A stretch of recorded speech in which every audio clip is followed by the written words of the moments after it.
Thank you very much. So if you are familiar with phase field methods, you might have wondered what is this length scale that we are really talking about, how to select this. If you're not familiar with the phase field method, probably one of the main reason why you didn't start phase field method was because you thought there is a complications involved with the length scales. So I am Pavan Kumar. Today I'm going to present about gradient scale phase field methods to predict size, scale, and shape effects on apparent strength of materials. I am from Institute of Lightweight Design and Structural Biomechanics from TU Wien.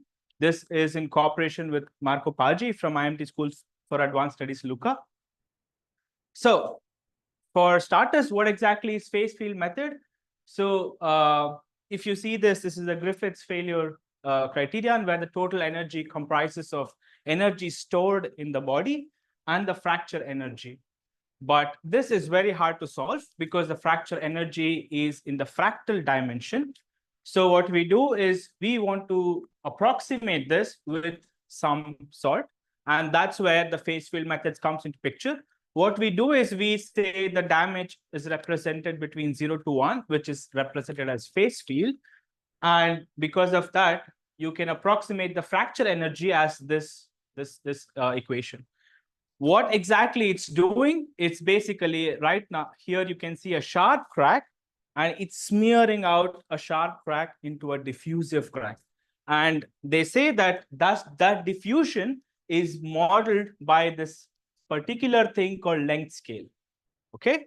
And now this is very easy to solve. You can take the variational formulation of this, of course, under some conditions, which such as the cracks are not reversible and there's an energy balance and some stationary conditions. So everything is well and good now. So again, I'm not going into extreme details because of the time constraint. So I'm going to touch upon things which are important for us. So here in this equation, GC is the fracture energy, NL is a small parameter, L is the characteristic length, which kind of defines the diffusion. In this, I also color coded to make it much easier to understand. So alpha is the geometric crack function, and G is the energetic degradation function. From many years, many authors have proposed many variations of these, among which the most useful ones or the most commonly used ones are these three for the geometric crack function and the energetic degradation function, which we are going to call as 81, 82, and phase field cohesive zone model, or it's called as PFCZM model. So again, I'm not going to details. We are going to use the spectral split proposed by Mihe to differentiate between compression and tension. Now, what exactly is size effect and shape effect are we talking about?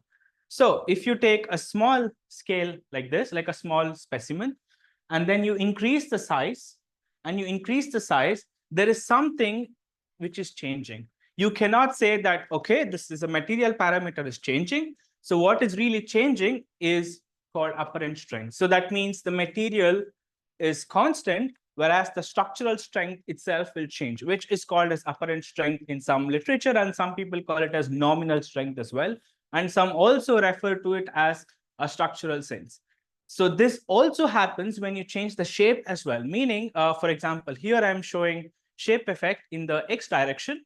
So meaning as you change, go from here to here and here to here, the apparent strength also changes in this case, same as this. One more very interesting thing is when you do the shape effects, it's not only that the apparent strength is changing, this can also change the entire way of propagation, meaning that it can go from a stable crack propagation to unstable, and vice versa can also happen, right? So from now on, I'm going to talk only this as a structural strength, meaning that I consider the material property as completely constant. Okay, so consider that other people also consider this as change in the fracture energy itself, which I'm not going to do now. But the correlation is quite straightforward, I would say. So we talk about the fundamental problem of phase field, which is incompatibility the Venn scale. Now, there is always this debate going on from past 7-8 years, telling is the length scale a material property or a structural property? If you ask certain group of people, they will say it's a numerical property, and some other people will say it's a structural property or material property or a constant, more or less. So there is still a debate. Now, I'm going to give you extremely specific example. Note that this is not true for all the cases. This is, I picked those example which is tricky. So this, I'm doing a 3-point bending of a concrete specimen. Unfortunately, because of the projector, we don't have grayed out area here. So that means in the future, wherever there's an experiment, you will see lines. Instead, the inside, it should be grayed out, but you cannot see it. So please bear with me on this.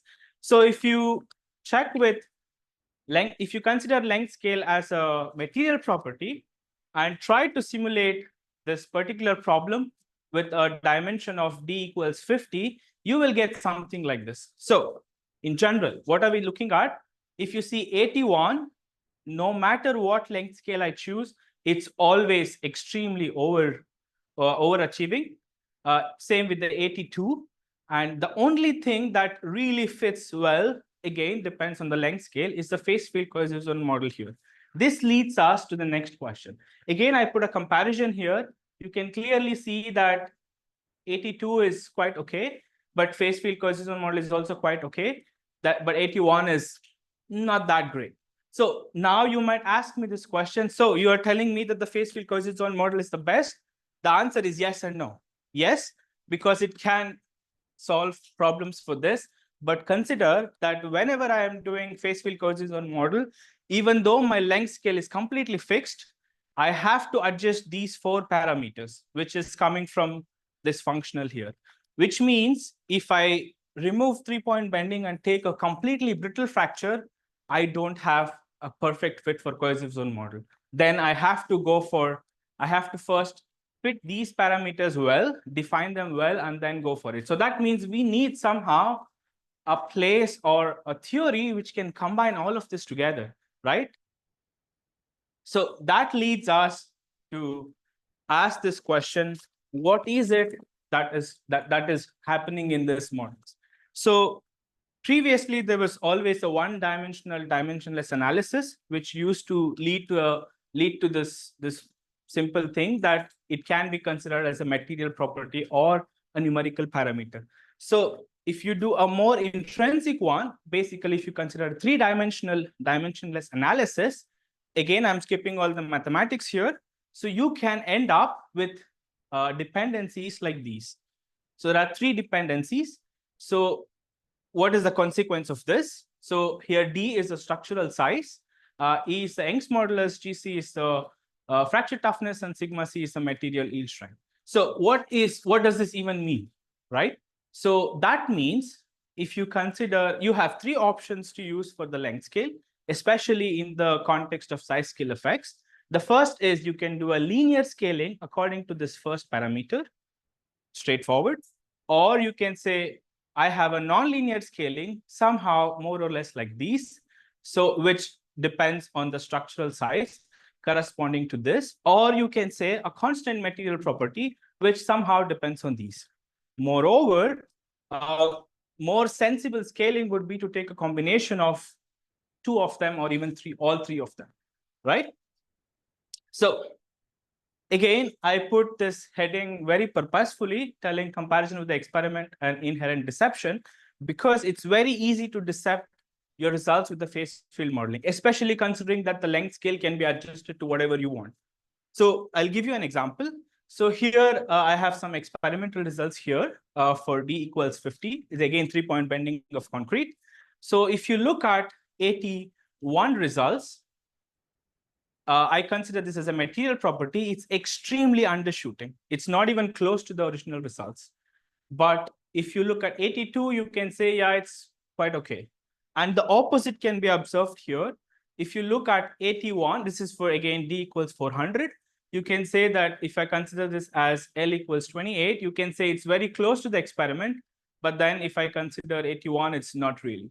You can also say that I can increase this D equals 400 to probably 800. And I can also prove to you that if I consider length scale according to the material parameter, it actually fits the experimental result. So now what's really going on, right? So it's also true with the phase field cohesion zone model. What's really going on here is that we also find out that the length scale is not only a material parameter, but it's also a structural parameter. As a consequence, you have to find from the, so what we do is we try to create basically a relation which relates the length scale with both material property and structural relation. And it turns out also corresponding to the dimensionless analysis as something like this, where Cn could be dependent on a material parameter. So this suggests that it's both structural and material property. For this specific example of 3-point bending, again, I'm not generalizing here, we create these three length scales, meaning that for the 82, it's basically sigma c into square root of d, and 81, it's 8 by 13. So you can ask me how we can end up with this. It's quite straightforward, mostly based on dimensionless and then curve fitting, I would say. So, well, we have computed the length scale. Now, how are we going to compute the size effects and the shape effects? There are problems here. What is the problem? If I want to compute, let's say, starting from d equals 1 to d equals 10,000, and if I want to create, let's say, 100 models in between, I am really in grave danger because of my computational expense. I have to create mathematical, geometrical models starting from d1, 2, 3, so on and so forth until 10,000. So this is going to give me a really huge problems, both in terms of efficiency and computational expense. So what we do is we wanted to see if there's an easy trick you can do. It turns out there is. It's called gradient scaling. So why gradient scaling? I'll tell you in a moment. So what we do is we just define the scaling matrix S, which is basically scaling the geometry. And you can define it like this. So meaning if this is a 2-dimension, of course, the extension to 3-dimension can be done in a much easier way. All the results are again based on this particular paper. It's still not accepted, but you can already find the preprint here. This is submitted to JMPS. So the easy way is if you do some algebraic manipulation, you can find a relationship between gradient of the smaller one with a bigger model, so which is represented here. So as a consequence, it's also easy to implement this in a finite element software, simply because the gradient you always have to find the B matrix, which represents the gradient. Now, all you have to do is just change the B matrix so that automatically the gradient is there. Now, if you ask engineers, like my professor who is engineer, he will tell you, yeah, sure, this is fine, but with that, you're distorting way too much, both in terms of size and shape. This means you have to consider this distortion as well. So in the phase field method, this becomes much easier simply because I know that my mesh has to be at least twice as small as length scale, 2 to 4 times. So since you already can compute the length scale in advance, you can always consider the mesh, even if you stretch it or increase in both X and Y, you can always find a mesh size compatible for this operation. There is, of course, restrictions to this, meaning that you may not be able to use 5,000 meters of length with 1 millimeter, but it will solve lots of problems for sure.